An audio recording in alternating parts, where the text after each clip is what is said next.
So today we are joined by Trevor. You and Trevor know each other from our university trip that we actually went out to university and studied nutrition. So what you could do for us, Trevor, if you could just introduce yourself and we'll go from there. My name is Trevor. We studied at university together, well, Westminster, because I'm at a different university now. Personal trainer, registered sports nutritionist, yeah. Cool. Right then, so the premise of the video today is to talk about Black Lives Matter. I want to hear Trevor's story, the hardships he's had to go through, and some things that other people might not be aware of. Until I started speaking to Trevor, there was a lot of things I didn't know about. So if we go with them, maybe Trevor, starting with your story, could you maybe go over some of maybe the hardships you had growing up and to this present day now?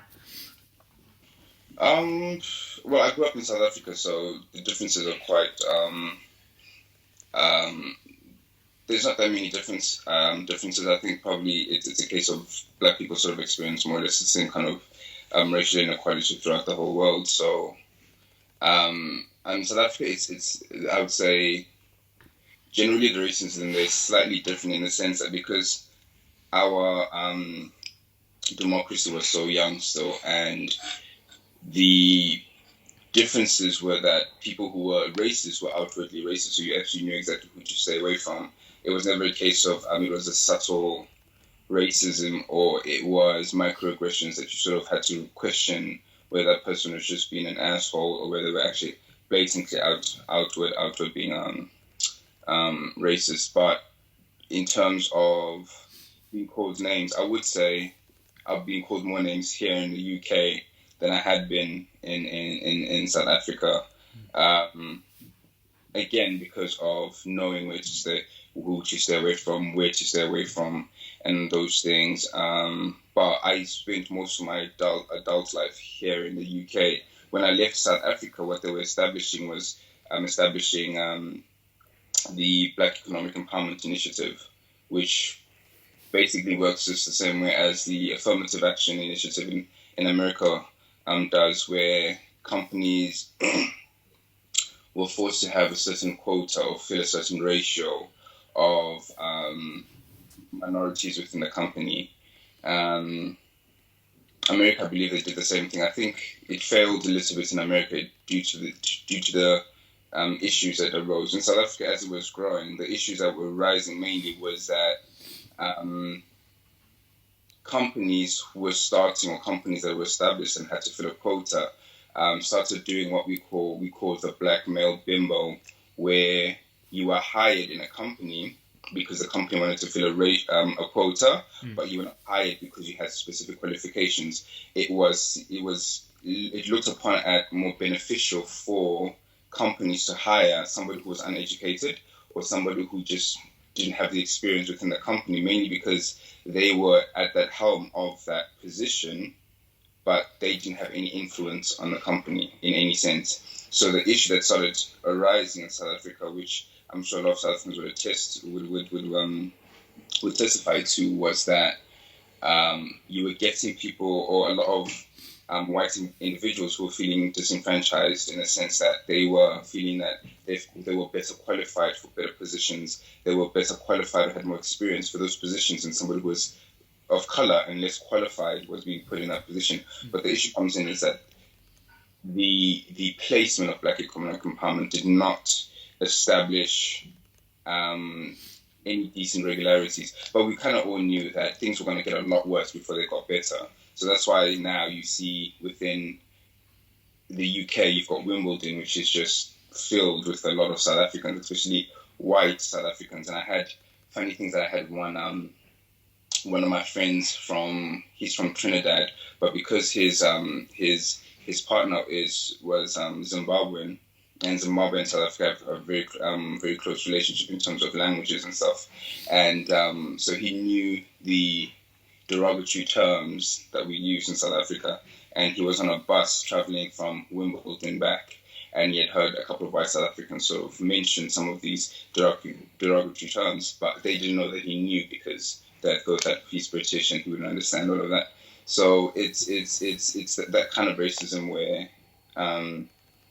you sort of see it in your face. You sort of you can see that that's the kind of person you need to stay away from. And it grew, and then after when in my teenage years, we experienced a lot of white South Africans saying that now this is reverse racism because we can't get proper jobs and all of that. It wasn't extreme. It wasn't the extreme case. It was that everyone was not getting jobs. Our economy wasn't that good, but they were seeing a small segment of what businesses were doing and attributing to that to all white South Africans were not getting jobs. And a lot of them moved to the UK, Wimbledon, and that's how it was really. Cool. Yeah, very interesting actually. Thank you for that. In terms of that, I know when we talked on the phone, you'd mentioned a little bit about when you were applying for, I think if you remember rightly, housing. Was that correct? Yes. And you trying to get an apartment, yeah. Yeah. Could you just briefly talk about that a little bit as well? I think it was 2014, and I was obviously my name, as I was saying to you, my name sounds my surname is Italian and my first name in most cases sounds white, Trevor, and it's my second name. And firstly, the reason why my name is like that is because in South Africa, apparently, I grew up knowing this, but I don't know how widespread it was. But in South Africa, you had to have, if you had an ethnic name, which my first name was Katejo, you had to have a white name, which is pronounceable for white people. This education system in South Africa was that you were taught to be more of a servant to white people, if that makes sense. That's why we had the whole June 16, where kids were demonstrating against the education system. So I always grew up knowing that you have to have a demeanor that is acceptable to white people, if that makes sense. Yeah. But whenever you hear black people talking about passing over the phone, which would mean that when you speak to somebody over the phone, you don't sound like how you usually sound. So looking for a place was late December, early January of 2014, 15. At that time, I had two housemates. There was 3 of us in the house. There was one white Italian girl, and then there was me and another black Caribbean guy. And we thought we move in together into a place. So everyone else was a bit too lazy to look for accommodation, and I was the one sort of hunting to find flats and stuff. And the issue was that you'd be called. I mean, I know with London, it's the case where things will be taken up so quickly. But the issue comes in that you never know whether you are being denied a place or whether it literally is just taken. So I'll be calling places, and sometimes if I even get to the house, they'll tell me that no, it's somebody already has taken on the same night. Somebody's already taken it, or you'd get there and you would hear that there's a few issues here that unfortunately you just have to remove it off the market. And I'd spoken to a lot of my friends in terms of feeling sort of like, why is it so difficult for me to sort of get a place, even though we had the deposit, we had everything. And I was hearing a lot of stories. Like one of my friends, he was saying that he was looking for a place in Earl's Court, and he went to go see the place.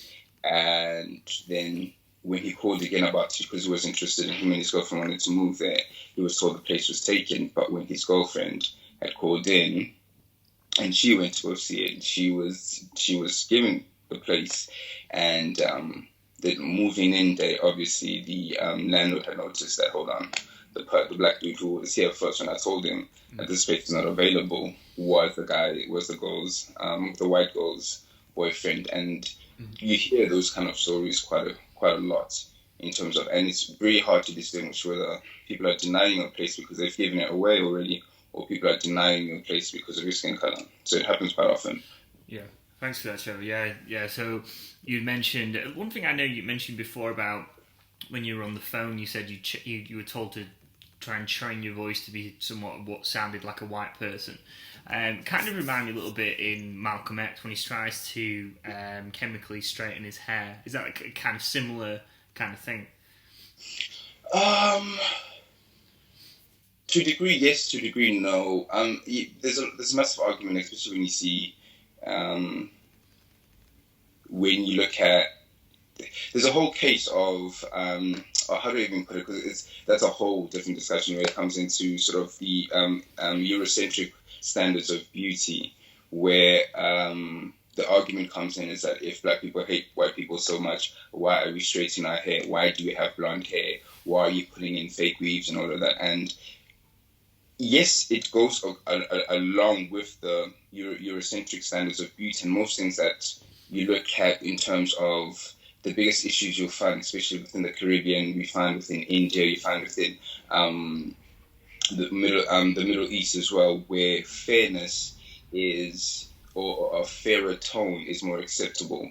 And it was very telling when I went to, for example, I went to China. I go to China every year, and when I went into one of their shopping malls, I went into a small town because Beijing and all of that tend to be sort of very, very open-minded because a lot of foreigners and I did see quite a few black people there. But I went into a small town called Saming, and in that area, they had never seen a black person there before. So it was scary for me traveling on the streets and stuff because we were there for a lifting camp. It was an experience I can't even explain to you. It's funny because I walked into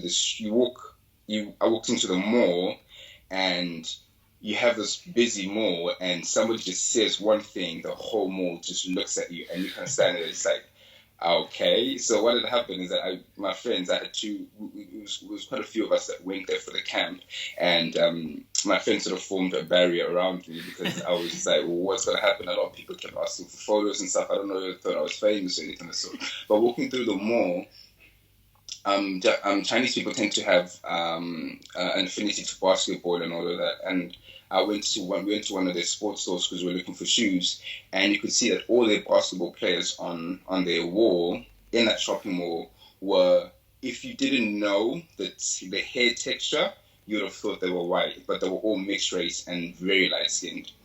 And we know that a lot of basketball players tend to be dark skinned and all of that.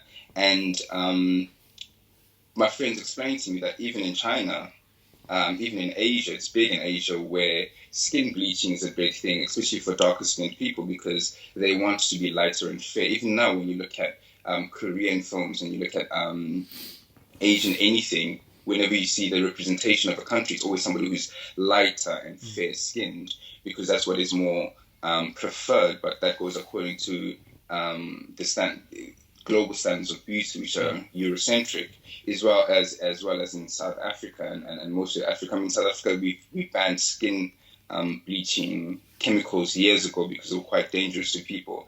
Jamaica's done the same thing, but it's a big issue there as well. India, it's a big thing as well, where people are willing to risk their health just to be light-skinned.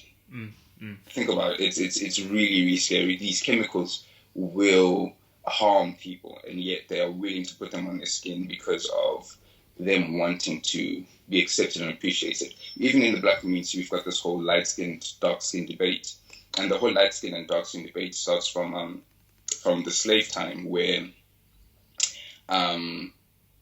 dark-skinned slaves worked in the field, and the lighter-toned slaves.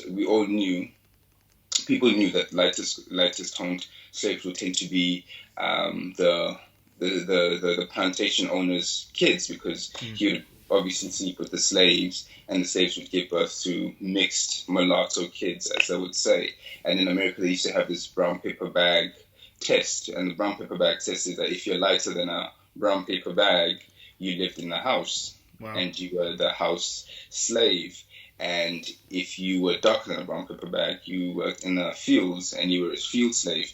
And the issue within the black community in that is that whenever there was a revolution on a plantation, they would never tell the house slaves because they always thought the house slaves were snitches, or they would tell. And that was always the underlying issue within the black community. You see it in films. If I asked you to name famous celebrities, black celebrities, you'd name me people like Obama. Obama's mixed race. His mom is white. Yeah. Alicia Keys' mom is white. Halle Berry's mom is white. So lighter skin, even Beyonce's mom is Creole. Creole mixture of French white and lighter toned people. You'll see her skin tone is like you'll see even like when she was in an advert for L'Oreal, black people went up in heavers because one, she's got naturally long hair, but she was wearing a wig. You could see that she was wearing a wig in a L'Oreal advert, but they had lightened her skin tone so light that she almost looked white. And L'Oreal was accused of trying to brighten Beyonce so that they could sort of be more palatable to their white target audience. Love that. I never knew that as well. Yeah, very interesting. So it kind of brings us to the kind of question now of, I know we spoke about it briefly on the phone as well, this concept of white privilege, because it seems there's a lot of emotional voltage around that term. Could you maybe give us a definition which is suitable or what you think is deemed like appropriate?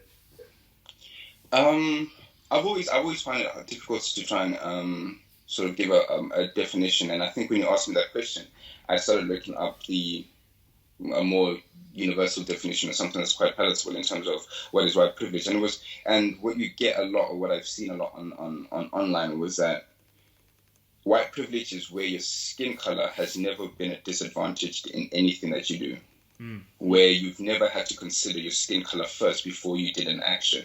And within the black community, so within any other sort of ethnic minorities, before you do something, a bit, you sort of always consider, how am I going to be perceived?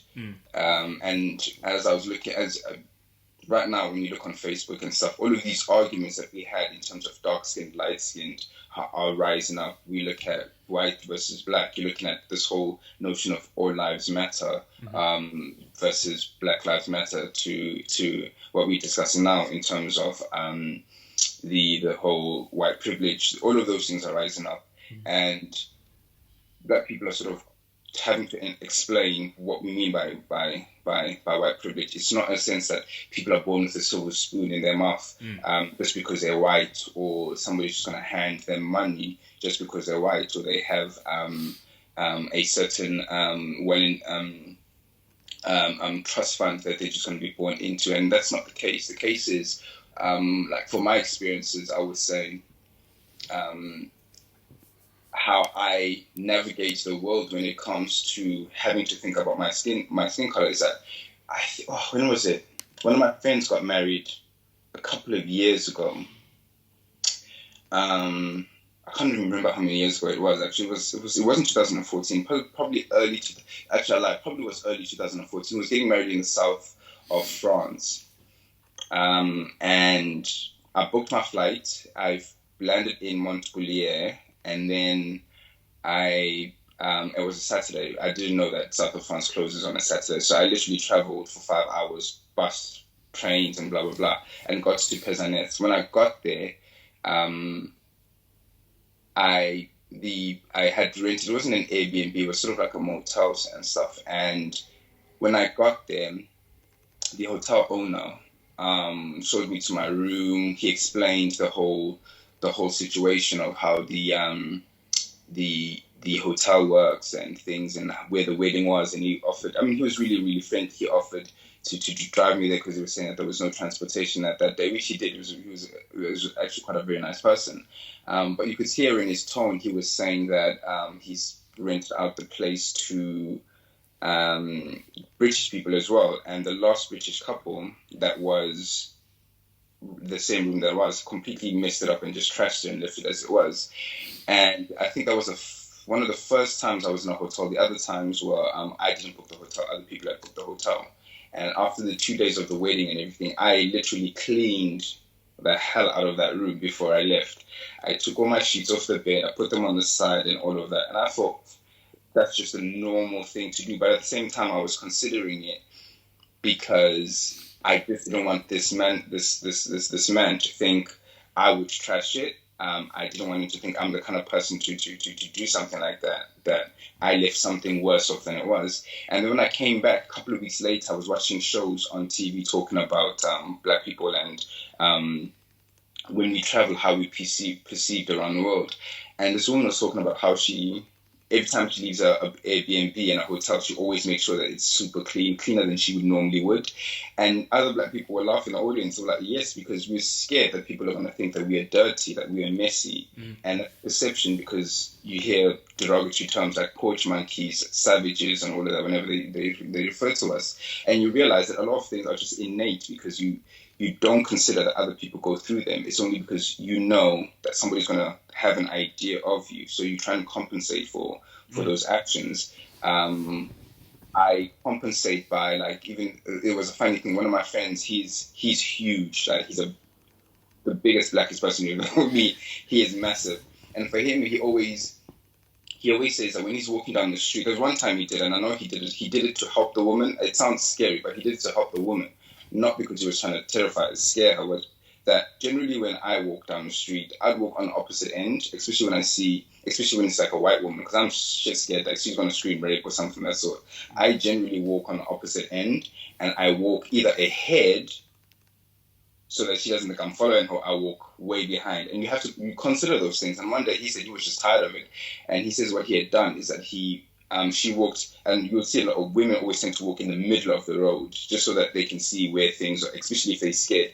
And he walked, and he walked behind her, and she was walking fast, and he walked fast with her. And then he ended up just grabbing her on the shoulder. And she said, he said to her, if I wanted to take your bag, I would take it. And there's nothing that you could do about it. And he said to her, the way you're walking shows that you are scared. And you are putting yourself in a position where somebody who wasn't even going to consider putting you in danger would just be like, well, I might as well take it, because automatically you'd already thought that I'm a criminal anyway. So why don't I just show you a criminal? And that's what happens a lot with things like when you see black kids complain about being stopped by police. You even see, I think if you've ever seen the movie Crash. I know of the film, but I haven't seen it, if I'm honest. Yeah. Watch the movie Crash. There's a part in where Ludacris explains that because you don't have a better opinion of me, you think I'm a criminal, you think I am this and this and this and that, and I'm not giving any space to give you a better opinion on me. I might as well act the way you expect me to act. And this is where obviously Ludacris was a criminal and blah, blah, blah. And he was saying a lot of black kids know that you're not giving them any better opportunity to better showcase themselves. You already think that they're criminal from the go. Why do they need to rise above the occasion and be better than what you perceive them to be? So those are the kind of things we have to sort of navigate. Walking into a store, and as I was explaining to you, one of my friends always tends to take a big basket, and he's huge as well. CJ is huge, and whenever you see him, people are always intimidated by him, but he's one of the friendliest people you'll ever meet, and everybody in the industry knows him because he's such a friendly person, such a nice person, so easy to talk to. But when he walks into a store, you find that he's just going to get some, like a little meal or something. But he's walking around with this big bag because basket for a shopping basket, because you don't want to. It's an inconvenience. Just somebody just suspecting you of something is an inconvenience. I could be late for something, and I know if I'm not showing where my bag is, if I'm stopped at the door or something like that, it's an inconvenience for me to be stopped. So therefore, I'd rather play to your rule by walking around with this basket. I put my stuff in there, even if it's just a toilet roll that I need, so that you can see that I've not taken anything else. Yeah. I genuinely, when I walk into a store, I don't touch things that I'm not going to buy. I consider it first. And normally as a nutritionist, what we tend to do is we look at the label and we look at the food stuff. I don't even do that. And I know my friend CJ does that all the time because he's a vegan, and you'd see him reading what the food is on there. I'm just like, you know what? If it's got what I don't need, I'll buy something better the next day. I don't want to obviously now with COVID-19, everybody does it. But before, I didn't do it because I didn't want to be that person who's just touching this and reading the label. It makes you look suspicious. So you try and act in a very inconspicuous way because you know something. Somebody will be standing there watching you. It's uncomfortable. Yeah. Like you walk into a store and you just have people just looking at you. Something happens in a store and everybody turns around to look at you. Like, how am I supposed to? I'm not a part of whatever just happened. This is not me. And I've had that even at school one time. I think when I was doing my A-levels, I was in a classroom, and most of the class, it was in Basingstoke, and at the time Basingstoke was mainly just white. And I was in a classroom doing my, I think I was in a business classroom, and I'm just minding my business, sitting there in the background, and this black kid opens the door, and I remember the kid, but he opens the door, looks in the class, I think he was looking for somebody. I've never spoken to that kid in my life. I had no idea who he is. I've seen him around the school. I had no idea who he was. The teacher looks at me and says, Trevor, is that your friend? I was like, this is about 25 kids, out of all of these kids in this class, because that kid is black, you look straight at me to ask if he was looking for me. The kid just closed the door and left.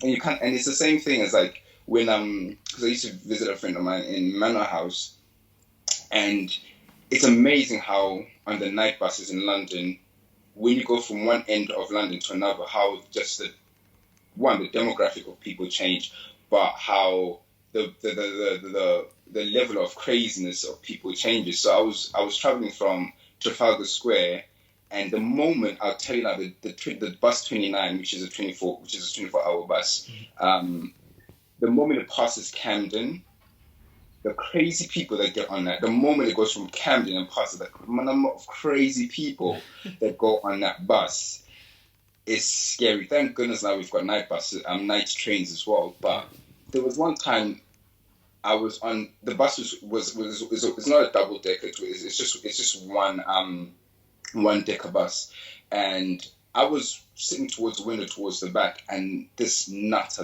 black dude, he was old because he was homeless. He was probably drunk and just didn't know where he was going, and he was just bothering people in the front. So now I'm sitting there, like thinking, shit. One, I just knew everybody was going to turn around to look at me, like, can you help control this black person? And I'm looking at all these white people. I'm just like, listen, I am scared. I'm shitless scared just as you are. I don't know what I'm going to say to him that you haven't said that's going to stop him from bothering everybody and sort of speaking, because he was speaking to people and he was sort of like spitting in halitosis, and he was just doing that. And I was like, I am just as scared as you are. And it's not the first time. Every time something happens, white people always look at the black person like, are you going to control your person here? And I'm like, bro, I am just as scared as you are. What do you expect me to do? What am I going to do to tell you to calm down? Yeah. Like, and this is one thing that you will not always notice. Like, whenever I walk into a new place, black people always look out for all the other black people, because you kind of know where your bearings are in a sense. And there's always that, oh, I see you. It's kind of like when shit hits the fan, you better run. I'm running, because I'm not about to stay in this position and then be blamed for whatever happens. And it happens all the time, because if something happens, the first person they're going to go to is that black person there. Period. And those are the kind of things that you always, as I said, when we call out white privilege, those are the kind of things you're always thinking about. Because when something happens, and you see it on TV all the time as well, whenever there was a protest and it happened, I mean, I know I absolutely hate Fox News, but whenever you see them, and it happens with CNN sometimes, and they always ask, what happened to the black leadership?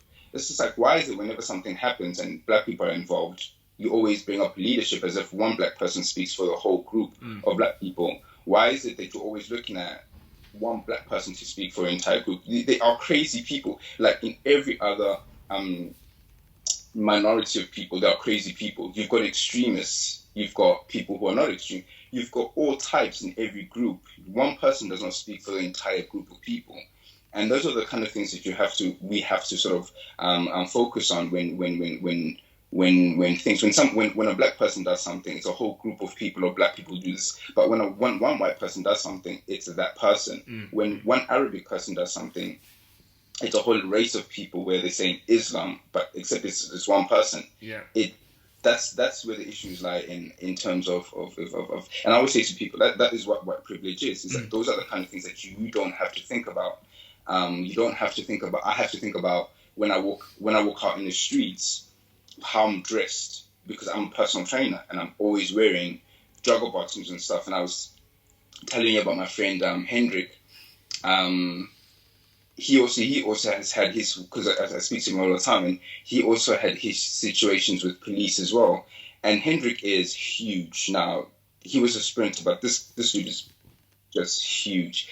And I used to make fun of him because he used to wear some of the most contrasting colors that you'll ever see. Like you see him in the street, you're like, that's Hendrik, because he's wearing like green bright socks with a blue tights, and then he's wearing a red top and all of that. And in your mind, when you see him, you're not thinking there's a criminal. You're thinking, oh, there's a personal trainer. But if he was wearing all black tracksuit, which what we used to wear when we were working at Gymbox, automatically you think, oh, he might be a little bit dodgy. And I used to think, why does he always wear the most brightest training clothes you'll ever see? When you see his videos, you'll see him wearing, because we used to call, most people know him, his name is, they call him Superman, and he used to wear like Superman tops and stuff. But when you see his videos, he's wearing like Superman socks and wearing this. And after a while, I started thinking, like, because I was stopped by police once wearing, they were undercover police, and they came up with a stupid excuse that, because I had a bag which I bought from DKNY. I saved up a lot of money for that bag. I was just like, I'm gonna use this bag every day. The bag was like a weekend bag, but as a trainer, you want to get the biggest bag that you can. Yeah. So this idiot of a policeman was wearing home clothes, and he was with his female partner. He comes up to me and he's like, well, we just stopped you because your bag didn't match what you're wearing. I just looked at him like, okay. But then I'm just pissed off because I was like, are you the fashion police or something like that? So in my mind, I was like, bitch, I paid a lot of money for this bag. Yeah, and I'm going to wear it. I'm going to wear the hell out of it. And those are the kind of things. And from then on, I had to think of, if I'm going to work, I'm just going to be dressed in my work clothes. And I always had to consider where I live, because I literally live, like now I live in Clapham Junction, I live right outside the station. So the only time I'll ever bump into police is that if I'm at Clapham Junction Station or I'm at Waterloo Station, because I literally live outside the station. I get on a train at Waterloo to get to Bakerloo to get to Piccadilly, and then I'm out, and then work is like 30 seconds out of the station kind of thing. And those are the kind of things I have to think about, because I don't want to walk out on the streets and then somebody sees me wearing this, and then another black kid does something wrong. They're going to run to me because they were wearing what more or less, even though most of our clothes would have personal trainer on there. Yeah. You know what I'm saying? So I'm just like, when it comes to white privilege, these are the things that a lot of white people don't have to think about. How you dress, how you look, how you present yourself to people. Do you have to sort of tone down your demeanor? Do you have to consider once or twice whether walking in certain areas that there's a danger? And I always say to people, whenever black people travel, we always go to known destinations. You'll never hear of a black person who's backpacked. Yeah. Have you ever seen a black person on Instagram saying, I'm backpacking around the world? No.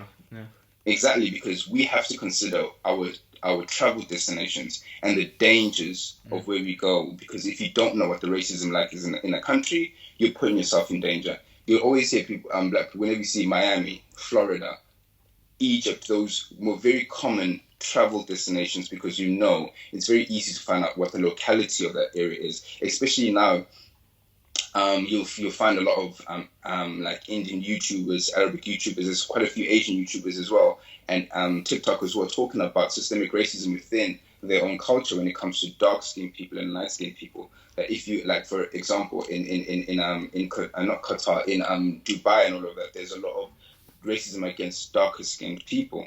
Now you can travel within Dubai because obviously that's an international place, but when you consider traveling outside those bigger cities, then you kind of get a little bit, what is it like there? How am I going to get treated around those areas? So when you travel, you always consider. For me, it was because when I traveled to China, I wasn't traveling to China as a holiday. I was traveling to China for my camp. But I wasn't thinking twice about it because I'm traveling with like two Asian guys and two other white guys. And I was the only black person there. And went to Hong Kong. Hong Kong was amazing. Didn't really consider it.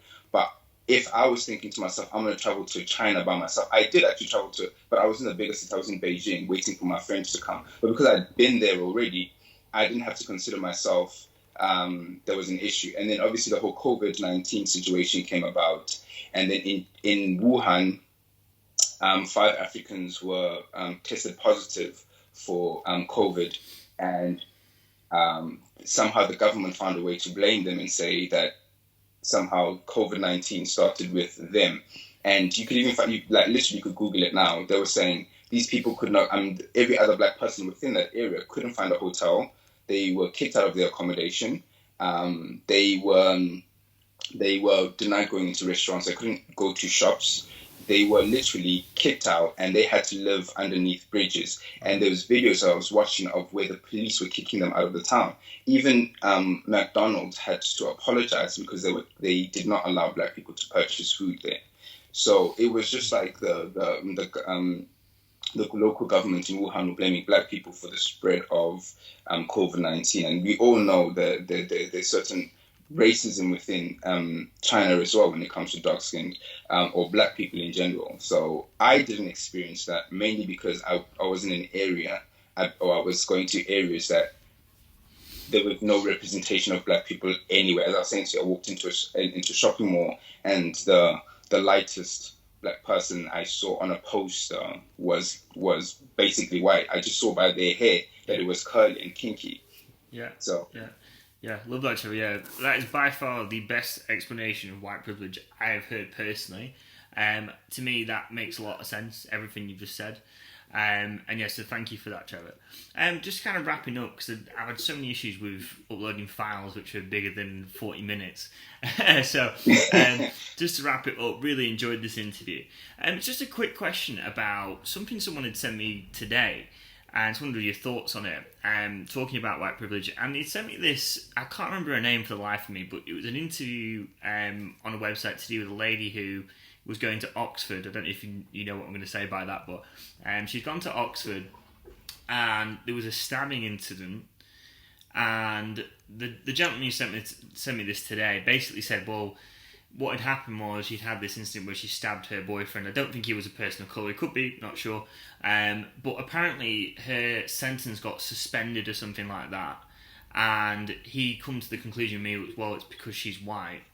Do you agree with that, or do you have your own thoughts on that? Or in America, it is a big issue in terms of when you hand down sentences for when one white person and a black person commit the same crimes, right. How the sentencing differences are massive, where you see the black person gets harsher sentences than the white person. I mean, I can't even begin to list you the number of incidences that happened. There was, I think his name was Brock Turner. Right. It was a university student who raped the girl behind a dumpster. And then the judge gave him a suspended sentence that he didn't go to prison. And the main reason was that the judge was saying that it was, he didn't want that crime to affect the rest of his life. I think if you look it up, I might be misbutchering the name. The kid obviously over time, the judge got dismissed and all of that. But there are a lot of instances. There was even also the whole stand your ground situation where one woman she shot a gun in the air because her abusive husband had come to the house, and she got 20 years in prison, whereby they were juxtaposed in a situation with, because in America they've got stand your ground where if you shoot and kill someone in self-defense, you're standing your ground, so therefore you can't really go to prison for that. But this woman, if I had known you were going to ask me this, I'll look up all the names and stuff. But you could Google it as well. It was in Florida. She got 20 years, and George Zimmerman didn't even get to go to prison.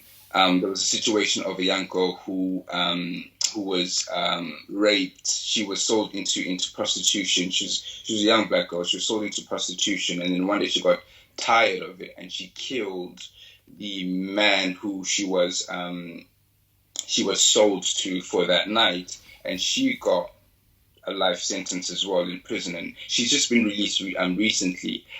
There's many cases where even drug offences and stuff where black people get harsher sentences than white people, and the excuses that the judges come up with is that they don't want this to affect the rest of this young man's life. But when it's a black person, it's kind of like you're a criminal, you're a thug, you don't deserve to be in public, and we need to remove you from the public. It's scary to always think in your mind that regardless of the circumstances of how somebody had died, even though it was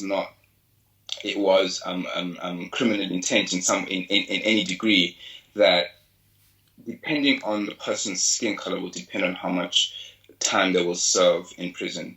And that's great. And that happens here in the UK. same thing has happened, but because American news screams so loud, you see it more in America than you do here. So it could be happening, but honestly, I generally don't pay that much attention to news here in the UK. I only recently have, because I've seen cases where there was people died in police custody, and I didn't know of it until a friend of mine took me to a show, and they were talking about how black people do die within police custody. There was one black dude who was just left on the floor, died in his own vomit.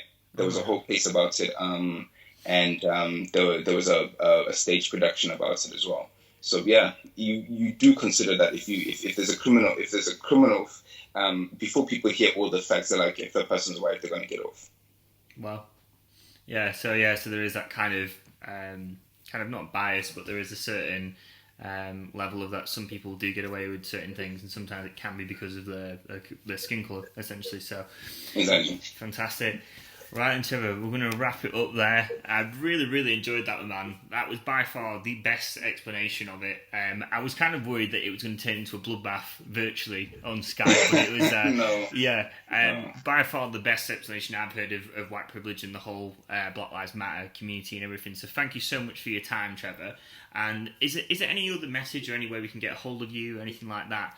If someone had a question for you, anything like that, any kind of contact? If people want to, I'm on all my social medias are Trevor Di Maggio. Last messages is just, I think it's very difficult. I think it's very difficult right now to have conversations without people getting emotional about things.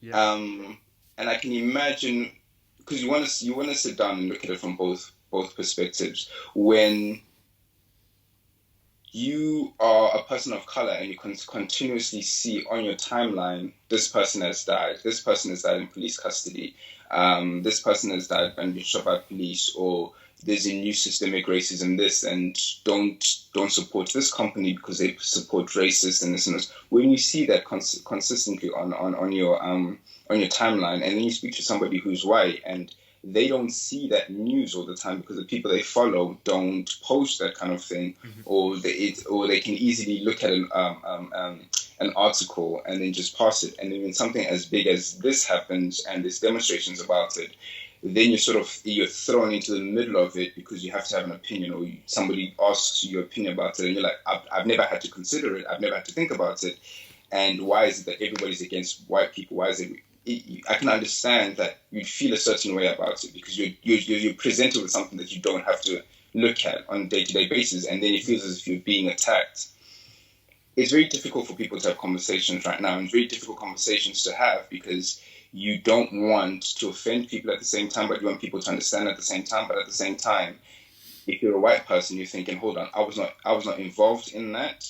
I don't prescribe to that ideology, and it's not my fault.